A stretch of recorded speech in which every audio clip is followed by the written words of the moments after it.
Hello everyone, स्वागत है आपके अपने यूट्यूब चैनल भाई सर पर। और आज हम देखने के लिए जा रहे हैं कक्षा 10वीं का मैथ का चैप्टर है द्विघात समीकरण, और इसके इंट्रोडक्शन के बारे में हमको यहाँ पर बात करना है। तो इस चैप्टर में और यहाँ पर सिर्फ और सिर्फ हम इतना बात करने वाले, इतनी सी बात करेंगे कि द्विघात समीकरण जो है वह क्या होता है और कौन कौन सी बातों की हमको जानकारी होनी चाहिए ताकि हम क्वेश्चन को आसानी से कर सकें। तो यही बात यहाँ पर हम करने वाले। सबसे पहले तो बात कर लेते हैं द्विघात समीकरण होता क्या है। तो हमने द्विघात बहुपद के बारे में इससे पहले वाले चैप्टर में हमने पढ़ लिया है। तो द्विघात बहुपद क्या था हमारा, समझ में आ जाए उदाहरण देख लेते हैं। द्विघात बहुपद था हमारा x² + 7x + 10। ये क्या था, द्विघात बहुपद था। ठीक है, इसके अलावा दूसरा उदाहरण ले लेते हैं हम 3x² + 5x + 6। ये भी द्विघात बहुपद था। इसके अलावा और उदाहरण ले लेते हैं x² + 6x + 10। ये भी द्विघात बहुपद था। ठीक है, और भी उदाहरण ले लेते हैं हम x² - 5। ये भी द्विघात बहुपद था। ये क्या था कि द्विघात बहुपद था, ये समीकरण नहीं था। अब बोलोगे सर द्विघात बहुपद क्यों बता रहे हो जब द्विघात समीकरण पढ़ना है। तो वो दोनों एक दूसरे से जुड़ा हुआ है। किस तरह से जुड़ा हुआ है, यदि द्विघात बहुपद के बराबर में अगर हम जीरो ऐड कर दे, जीरो जोड़ दे, तो ये क्या बन जाता है, द्विघात समीकरण बन जाता है। अगर द्विघात बहुपद के बराबर में अगर जीरो जोड़ दे तो ये द्विघात समीकरण हो जाता है। और यही है द्विघात समीकरण। इसमें बहुत ज़्यादा कुछ जानने वाली बात अभी के लिए तो नहीं है, अभी बस इतना समझ के चलना है। ठीक है, यहाँ पर हमको बात क्या करना है, यहाँ पर हमको एक बात करना है कि अगर मान लो हमारे पास बहुत सारे इक्वेशंस दिए गए हैं या सार्वसमीका बोलते हैं, आइडेंटिटीज दिया हुआ है, और उसमें से पूछे कि इनमें से कौन द्विघात समीकरण है और कौन द्विघात समीकरण नहीं है, तो कैसे बता पाएंगे। यहाँ पर द्विघात समीकरण होने के लिए शर्त क्या है ना, द्विघात समीकरण होने के लिए शर्त। तो ये हमको जानना है द्विघात समीकरण होने के लिए क्या शर्त है। तो यहाँ पर कुछ शर्त है जो जान लेंगे तो समझ पाएंगे।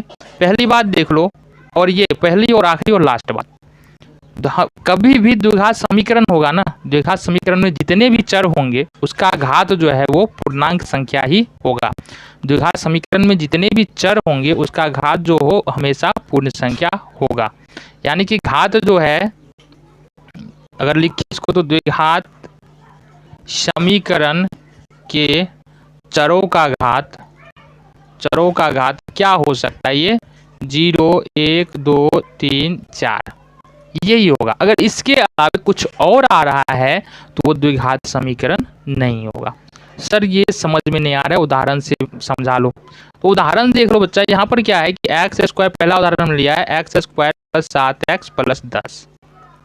यहाँ पर देख लो, यहाँ पर x का घात कितना है, 2 है जो कि एक पूर्ण संख्या है। x का घात यहाँ कितना है, 1 है जो कि एक पूर्ण संख्या है। और यहाँ पर x का घात अगर क्या करेंगे, 0 होगा, क्योंकि x⁻0 तो कितना हो जाता है, 1 हो जाता है। तो यहाँ पर x⁻ कितना है, 0, तो ये भी क्या हो गया, पूर्ण संख्या ही हो गया। तो यहाँ पर हम देख रहे हैं कि यहाँ पर जितना भी घात है ना वो पूर्ण संख्या में है। तो पूर्ण संख्या में इसलिए ये जो है, अगर इसके बराबर में यदि हम 0 लगा दे, अगर इसके बराबर में 0 लगा दे तो ये क्या हो जाएगा, द्विघात समीकरण हो जाएगा। तो सर कौन सा इक्वेशन या आइडेंटिटी या सर्वसमीका द्विघात समीकरण नहीं होगा, अब बात कर लेते हैं। अगर हम लिख रहे हैं x पर पावर 3/2 + 2x² + 5, तो ये अगर इसके बराबर में 0 लगा भी दे तो भी ये क्या होगा, द्विघात समीकरण नहीं होगा। क्योंकि देखो हमने क्या कहा था कि द्विघात समीकरण के चरों का घात हमेशा पूर्ण संख्या होना चाहिए। लेकिन यहाँ पर देख लो द्विघात समीकरण में ये 2 घात तो आ गया, ये तो ठीक है, लेकिन दूसरा घात, एक घात जो आ रहा है ना वो आ रहा है 3/2, जो कि एक पूर्ण संख्या नहीं है, यह एक परिमेय संख्या है या भिन्नात्मक संख्या है। ठीक है, तो अगर यहाँ पर एक ही बात ध्यान रखना है, यदि यहाँ पर इसके अलावा कोई भी संख्या आ रहा है पूर्ण संख्या के अलावा, तो द्विघात समीकरण नहीं होगा। इसी के आगे चरण में हम देख लेते हैं, अगर x पर पावर -2 भी लिखा हुआ है तो ये भी क्या, ये बताओ, -2 जो है ना ये पूर्ण संख्या नहीं है। ये -2 जो है, ये -2 की बात करेंगे, ये पूर्ण संख्या नहीं है, ये पूर्णांक संख्या। हमने क्या कहा था, सिर्फ पूर्ण संख्या ही घात होना चाहिए। 2 तो है लेकिन वो क्या है, पूर्णांक संख्या, इसलिए यहाँ पर ये भी द्विघात समीकरण नहीं होगा। अच्छा ये क्या है कि 10th के एग्जाम में एक ना एक ऑब्जेक्टिव क्वेश्चन यहाँ से तो रहता ही है कि इनमें से कौन द्विघात समीकरण है, तो इसको समझना जरूरी था। चलो आगे देख लेते हैं, ये समझ में आ गया होगा। ठीक है, आगे देखते हैं द्विघात समीकरण के सामान्य रूप क्या होगा। तो हमने क्या पढ़ा था कि द्विघात बहुपद का सामान्य रूप क्या था। देखो द्विघात समीकरण का समान रूप था ax² plus bx plus c।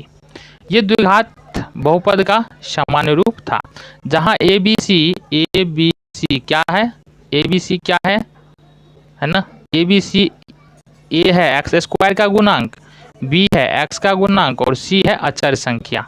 c क्या है, अचर संख्या है। ठीक है, तो ये हमने किस में पढ़ा था, ये हमने पढ़ा था बहुपद में। अगर हम द्विघात समीकरण की बात करेंगे तो यहाँ पर ax² plus bx plus c और बराबर में 0। तो ये जो है ना, ये हो जाता है द्विघात समीकरण का सामान्य रूप। ये क्या हो जाता है, द्विघात समीकरण का सामान्य रूप। अगर उदाहरण की बात करेंगे तो उदाहरण में यहाँ से हमको पता चल जाने वाला है। अगर लिख रहे हैं हम वही वाला ले लेते हैं, x² प्लस 7x प्लस 10 बराबर में 0। तो ये क्या हो गया, ये यहाँ पर एक द्विघात समीकरण हो गया। अगर हम 0 नहीं लगाते द्विघात बहुपद होता, 0 लगा दिया हमने तो ये क्या हो गया, द्विघात समीकरण हो गया। यहाँ से अगर बात करें, देखो सामान्य रूप क्या है इसका द्विघात समीकरण का, ये है। उदाहरण लिया हमने ये, अगर यहाँ से बात करें a की वैल्यू जानने की कोशिश करें तो यहाँ पर क्या होगा, कुछ नहीं है ना। यहाँ x² के बगल में क्या है, a है, और यहाँ x² के बगल में कुछ नहीं है। जब कुछ नहीं है तो 1। इसी तरह से b की जगह पर क्या है, b की जगह पर देखो 7 है तो b की जगह पर हो जाएगा 7, और c का वैल्यू यहाँ पर कितना आ जाएगा, c का वैल्यू आ जाएगा 10। ठीक है, एक उदाहरण और देख लेते हैं, x² माइनस 5x माइनस 6 बराबर 0। अब यहाँ पर बात करेंगे, अच्छा ये ले लो, ये 3 ले लेते हैं। तो यहाँ पर हम बात करेंगे, अगर यहाँ पर a खोजने की कोशिश करें तो a का वैल्यू निकल के आ रहा है 3, क्योंकि x² का गुणांक क्या है, 3 है। फिर अगर b खोजने की कोशिश करेंगे तो यहाँ पर x का गुणांक कितना है, माइनस में 5 है। और c खोजने की कोशिश करेंगे तो यहाँ पर अचर पद क्या है, माइनस में 6, इसमें 6। तो यहाँ से a b c हमको यहाँ से पता चल जाता है, और यहाँ से ये भी पता चल जाता है कि द्विघात समीकरण का सामान्य रूप क्या है। ठीक है, आगे देखते हैं,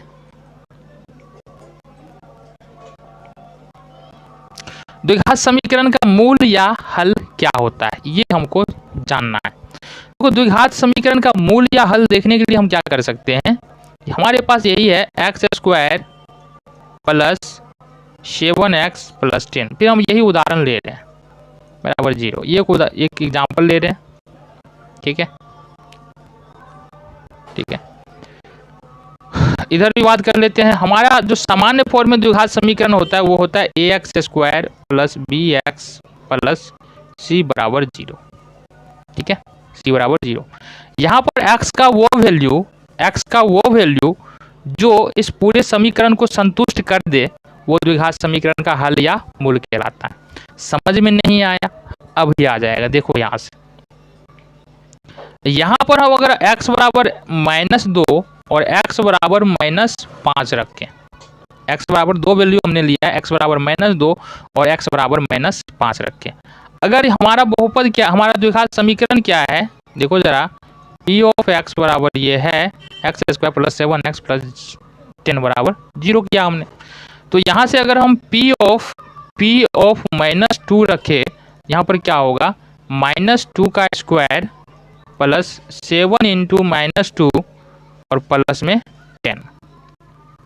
ये हो जाएगा 2 2 जा, ये हो जाएगा 4, ये हो जाएगा -14 और ये हो जाएगा 10।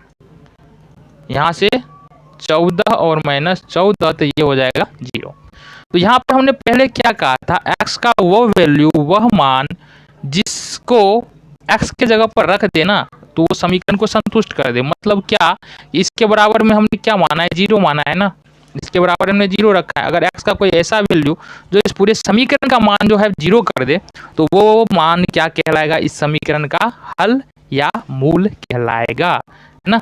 तो यहाँ पर हम क्या बोल सकते हैं, x का वह मान तो पूरे जिसको इस समीकरण में रखने पर x का वो मान जिसको किसी द्विघात समीकरण में, या चर का वह मान जिसको किसी द्विघात समीकरण में रखने पर उस समीकरण का LHS और RHS दोनों सेटिस्फाइड हो जाता है, दोनों मिल जाता है, दोनों बराबर हो जाता है, तो वो जो है उस द्विघात समीकरण का हल है। ये समझ में आ गया? ठीक है। दूसरा भी चेक कर लेंगे हम, अगर P ऑफ -5 भी रखेंगे, P ऑफ -5 भी रखेंगे तो देख लो क्या हमारे पास समीकरण है x² + 7x और +10 है। अगर मान लो -5 रखते हैं तो -5 का स्क्वायर + 7 इंटू -5 और +10 बराबर ये हो जाएगा कितना, 25 हो जाएगा, प्लस में प्लस -35 हो जाएगा और +10 हो जाएगा। अब यहाँ से देख लेते हैं 25 और 10 कितना हो जाएगा, ये 35 हो जाएगा, माइनस में 35। तो इस तरह से देखते हैं ये भी सेटिस्फाइड हो रहा है, ये भी LHS और RHS बराबर हो रहा है, यानी समीकरण को जो -5 और -2 दोनों वैल्यू ऐसा है जो x² + 7x और +10 इस समीकरण को क्या कर रहा है, संतुष्ट कर रहा है। तो यहाँ पर हम बोल सकते हैं कि यहाँ पर इस समीकरण के जो मूल या हल वो क्या है, -2 और -5 है।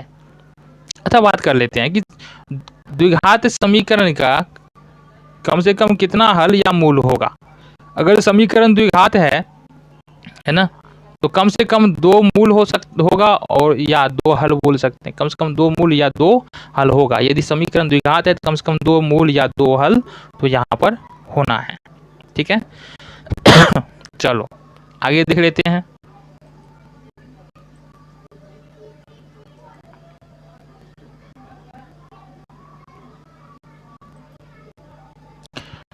तो इतना इंट्रोडक्शन जानने के बाद अब आने वाला चैप्टर है जो वो सॉल्व हो जाएगा। उसके बाद जो आगे वाला चैप्टर है उसके बारे में हम फिर से इंट्रोडक्शन वीडियो करेंगे और फिर से क्वेश्चन को सॉल्व करने की कोशिश करेंगे। मिलते हैं आपसे अगले वीडियो में एक्सरसाइज के साथ।